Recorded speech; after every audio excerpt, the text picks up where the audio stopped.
Okay, so in this video we're still talking about the fundamental theorem of algebra. We just did two examples, one where we found the solutions of a polynomial equation and one where we found the zeros. And it was essentially the same idea. We started by graphing and then we did either long division if we had more than one solution, or we did synthetic division if we only had one solution. So here we have a little bit more complicated example. In example 15, our polynomial function is a polynomial with highest power 5. So we know we're going to have exactly 5 zeros. That's from the fundamental theorem of algebra. So we're going to start off by graphing this, and hopefully we're going to find some of those. So I have x to the 5th minus 2x to the 4th plus 8x squared minus 13x plus 6. Now, I only have this piece to graph it, this polynomial to graph, y1. I have nothing in y2 yet. So, when I graph it, again, I'm looking for the zeros. So I'm going to do second count, option 2. Now, before I do that, I would see I have 1 0 right here and 1 0 right here. However, this 0 right here occurs at a turning point, so we're going to count it twice. Again, if a 0 or solution to the equation fx equals 0 occurs at a turning point, then we count it twice. Alright, so second count, option 2, I'm going to find the 0 right here on the left. So my left bound, I need to be on the left side. For the right bound, I need to be on the right side of the 0. And yes, I'm going to get as close as I can. I get one of my zeros is x equals negative 2. Alright, now I want to find the other 0 that occurs at this turning point. Again, we're going to count it twice. Second count, option 2, left bound needs to be on the left side of that 0. Right bound needs to be on the right side of that 0. And gas needs to be on right where it is. I get 0.999 repeating. I'm going to go ahead and call that x equals 1. And again, one last time, since it occurs at a turning point, I'm going to count x equals 1 twice.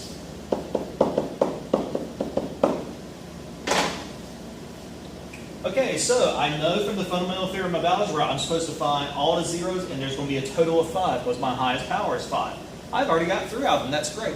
Also, since these are zeros, each of these zeros have a corresponding factor that is a factor of this polynomial that we started with. So I can say x plus 2, x minus 1, and x minus 1. These are all of my factors. Again, I'm just multiplying these together, but all of these multiplied together will be a factor of our original polynomial. That's just one of the nice things about the fundamental theorem of algebra. To get the factors, all I did was move everything on the same side as the x. Okay? So for instance, I just said plus 2, cancel out, so I end up with x plus 2 equal to 0. This is my factor that I got right here. So that's just an example. I'm not going to do all 3 of them. Now I do want to do some scratch work and multiply these together. So I'm going to start with this piece, x minus 1 squared. So I end up with x plus 2 times x minus 1 squared. Well, right now all I'm doing is scratch work for x minus 1 squared. So I end up with x squared minus 2x plus 1. But that still needs to be multiplied by x plus 2. Because I want to figure out what this entire polynomial is together. Because this is going to be my divisor when I start dividing.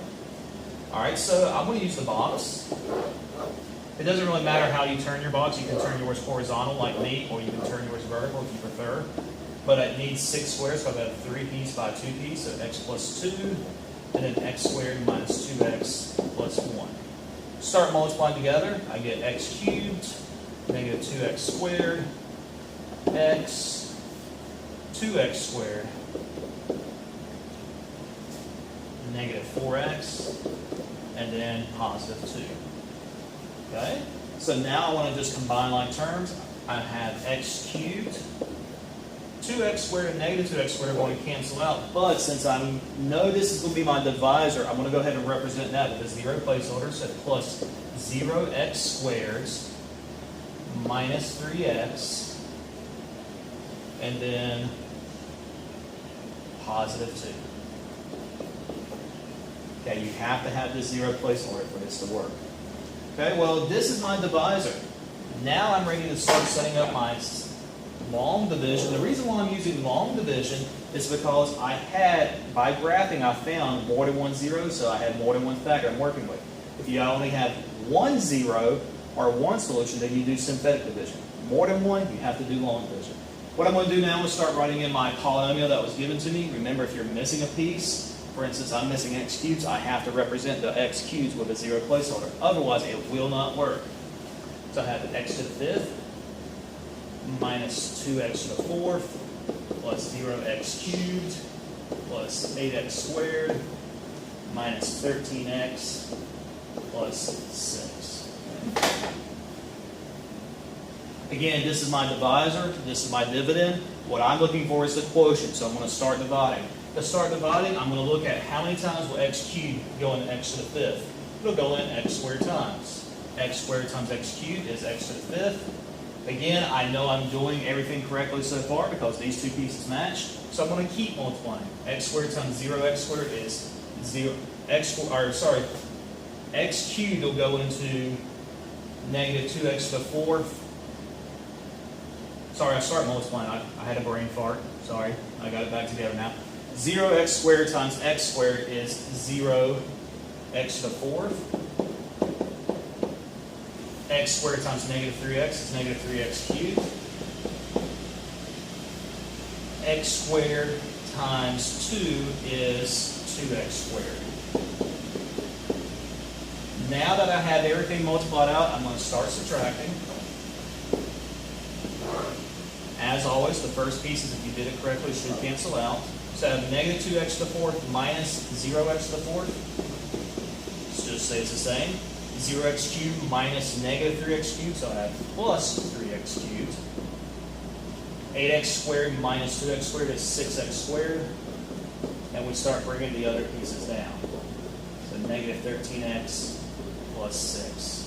Now I want to see how many times will x cubed go into negative 2x to the fourth. It'll go in negative 2x times.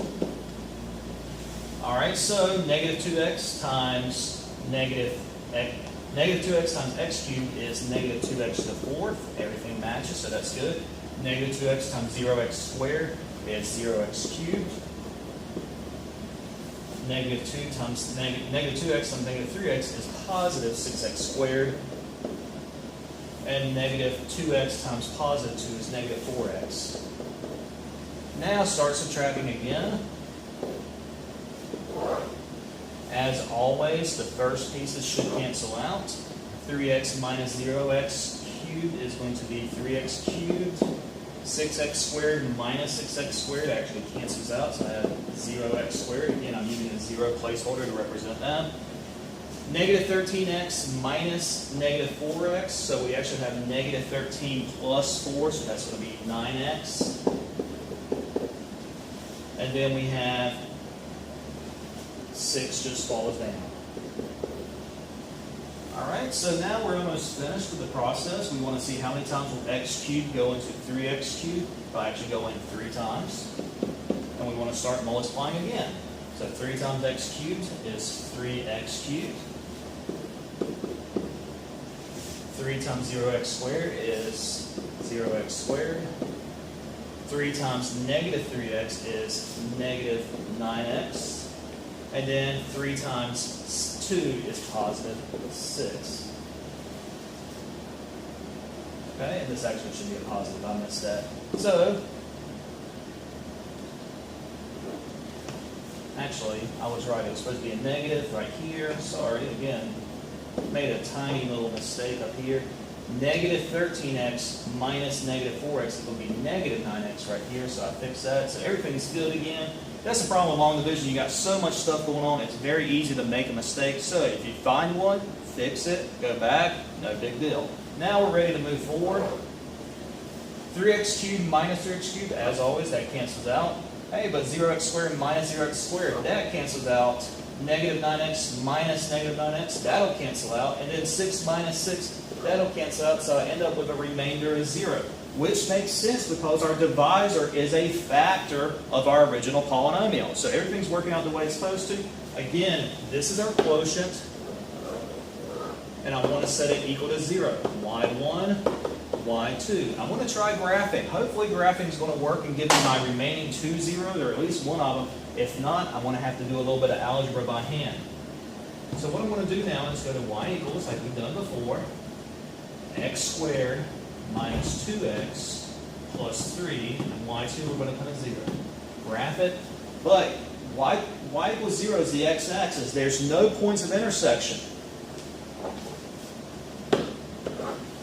So no points of intersection.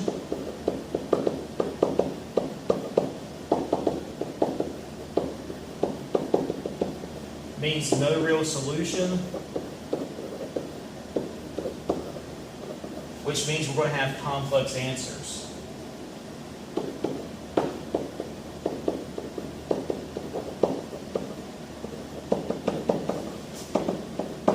So we're going to have I in our answer. All right, so that means, unfortunately, our calculator cannot do that for us, so what we're going to have to do is to actually use the quadratic formula. So I'm going to just set it up. So I have x squared minus 2x plus 3. I'm just going to write that again so I can see it.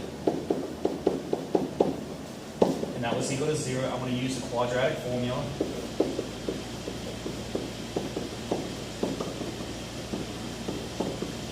And so what I have now is, first off, I'm looking for A, B, and C. So A equals 1, B equals -2, and C equals 3.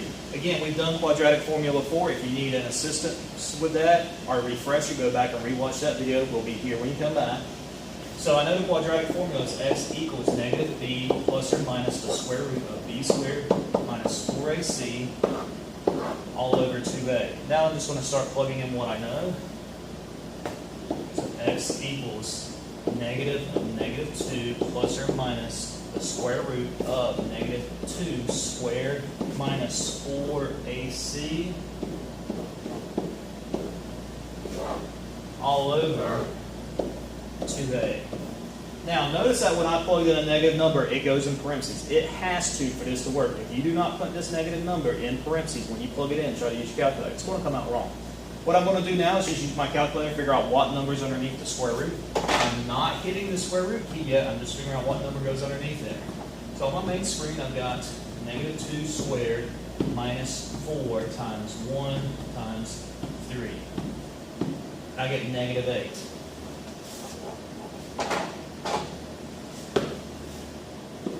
So x equals negative is positive, so 2 plus or minus the square root of -8 all over 2.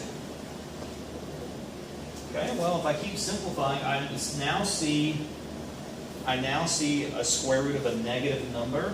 Okay, so what I'm going to do is I know an I comes out. So I have x equals 2 plus or minus I square root of 8 all over 2.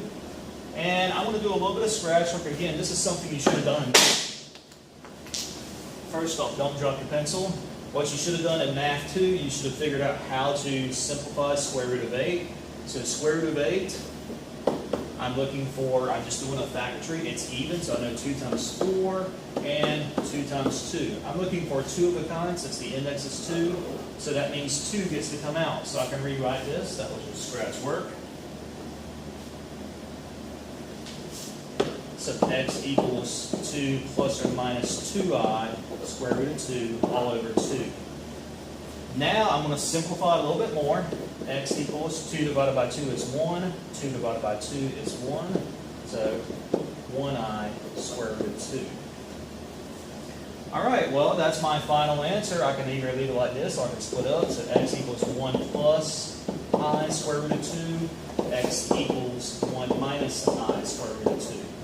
These are both of my solutions. They're complex, kind of ugly, but that's all right. Sometimes that happens. We just use square roots and clean it up as much as we can. So we had 2 solutions here, and way at the beginning from graphing, 1, 2, 3. So we have all 5 of the zeros of this polynomial function. By the fundamental theorem of algebra, we know they're supposed to be exactly 5.